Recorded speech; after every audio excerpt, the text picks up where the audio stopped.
Welcome everyone. Today we play an interactive Dungeons & Dragons adventure where you, the viewer, can decide what our heroes do. The first few viewers to scroll down and add an idea in the video comments section will change the course of our adventure. The most popular ideas will decide the choices our heroes make among the multiple choices available in the game. You smile to yourself in anticipation of the expression she will have on her face. You take one last look down at the inn entrance. Nothing moves. You make the jump. Air rushes past your ears for a second and then you hit. Your hands catch the bars easily and you do a good job taking up most of the shock. Nevertheless, it makes a solid thump. Inside, Kriya looks up from her book, her face frozen in terror. The smile is still on your face. You mouth the words, "Let me in." She stands up and backs away toward the door, her eyes wide and staring. Your mouth the words again, and turn your smile from maniacal to reassuring. There's a sound below. You look down over your shoulder. The doors of the inn open. Two men stagger out. They are singing some garbled version of the drinking song, Tasha's Bottomless Barrel. You hang silently. Kriya cautiously approaches the window. "Rooster?" As if she can't see you. As if she can't see it's you. You nod. "Open the bars," you whisper. The singing men are several meters down the street. You have no fear of them hearing you. She pauses for a moment and then, as though finally grasping the situation, hurries over to the bed and grabs a key and returns, unlocking the bars and swinging you out with a rusty squeak. You climb around and pull yourself into the window. "Are you mad?" hisses Kriya after you have shut the bars and closed the window. You laugh, the look on your face. "That was more than stupid. Why?" she says. "I did not want to pay for a room, and I have entered without detection," you say. "Your reputation is intact." "You're lucky you were not caught," she says. "You would have been taken as a thief and beheaded, or perhaps you would have just fallen and broken your neck."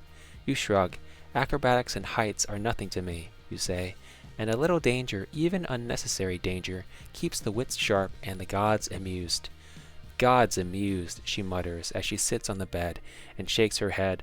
"I thought you were, that is, I thought you might be." "A god?" you suggest helpfully, while adopting your most roguish grin. "No," she says with a scoff. "No, there have been tales of a woman in the night.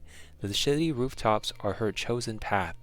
"You thought I was a woman?" you ask, a little hurt now, creeping into your voice. You stroke the stubble on your face. "I would not make a comely woman, I wager." She chuckles. "You can see anything in a moment like that. I fail to see what is to be feared of a woman on a roof. Anyway," you say, "if a woman wanted to visit me by a rooftop, it would be a pleasant surprise." "They say she's a monster," says Kriya. "Never mind. There are more tall tales in this city than rats." You laugh, the look on your face. "You have had your fun," says Kriya. "Do that again, and I will smite you with something fearsome." She points at her open spellbook. The sound of music and laughter seeps through the floorboards below. A pair of large beetles scurry up the wall. Peering over the spellbook, you see a triangle diagram in the middle of the page and strange symbols scrawled over every square inch of parchment. "I wonder that there is any power locked up in all that nonsense," you say. "The power is not in the book. The power is here," says Kriya, motioning at herself. "The book merely aids me in tapping into the multiverse and drawing magic as I need it. Like drawing from barrels in an endless tavern, I suppose," you say. "Speaking of libations, I could use something to drink," you say, pointing at a small pot of water on the table next to the bed. You cringe your nose. "Ugh, that smells awful." "A tea to stimulate the mind," she says. "I was about to start a fire to heat it." "Gods, you haven't even heated it? Soon you will stink up the entire inn. Why not just have some wine before bed like everybody else?" "Studying spellcraft is not for the inebriated," she says. "Water will poison you, you say." "That is why I'm going to boil it," she says patiently. "Now if—" "Neville's tongue, not that again," you say, pointing at the dead rat on the floor near the hearth. "Is that the same you have been carrying around?" "Yes, that is Maurice," you say with a sigh. She says with a sigh. "You know, I did not even invite you here, let alone give you authority to inspect my things and make commentary on—" "You are not going to cook Maurice, are you?" you say, cutting her off. He is stiff, and is certainly foul by now. Korea grits her teeth. If you would stop interrupting me, I will tell you. I am performing a ritual, a spell, if you will, and before you ask, no, it is not an evil spell. Apologies, you say. It is just that I have never spent any time around a wizard before. Well, you must trust me if we are going to work together. I believe we can start by you trusting that I am not doing anything that is of your business, she says.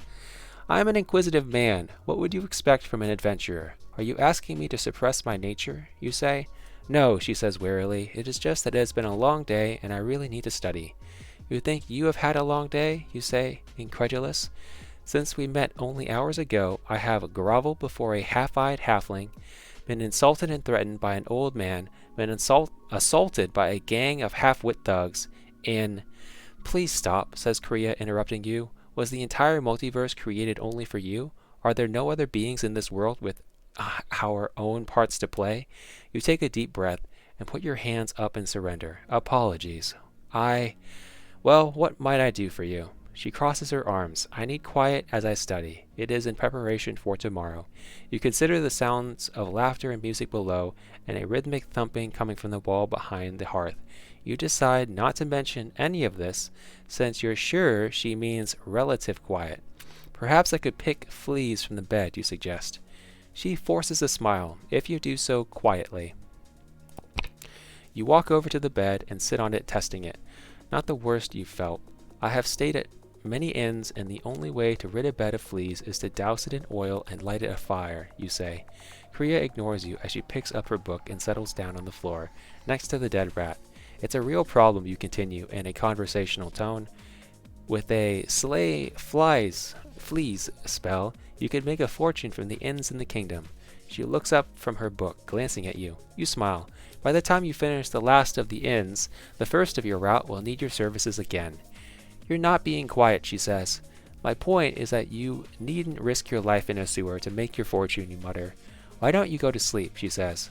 On the floor, she adds. Not tired yet, you say. I'm like an owl.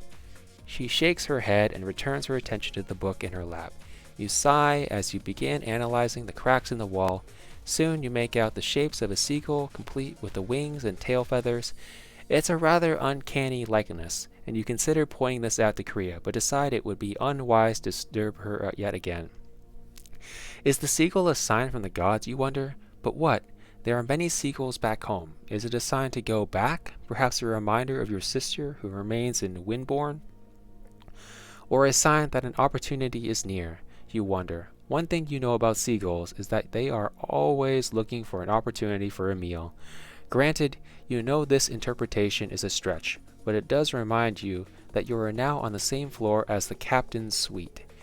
He was paid today and is now carousing downstairs. No one knows I am here, you think. That cinches it. The gods have spoken through this seagull. You shall seize your opportunity. Time to make some coin with some good old-fashioned burglary, you think. Korea does not even look up from her book as you softly open the door. The hallway is lit by regularly spaced lanterns, with doors lining the walls across from each other. Silently, you move across the hall and peek through the corner of the stairway. The guard is standing at the bottom of the stairs, tapping his foot to the music. You leave the stairway and creep along. It doesn't take long to identify the door of the captain's rented room. It's the last door on the left. There are etchings of stags and huntsmen in this door, while others are plain. In addition, the room must be large, since there is considerable space between it and its nearest neighbor. The lock is of moderate difficulty, well within your skill, but might take a minute or two. There are a few things you could do.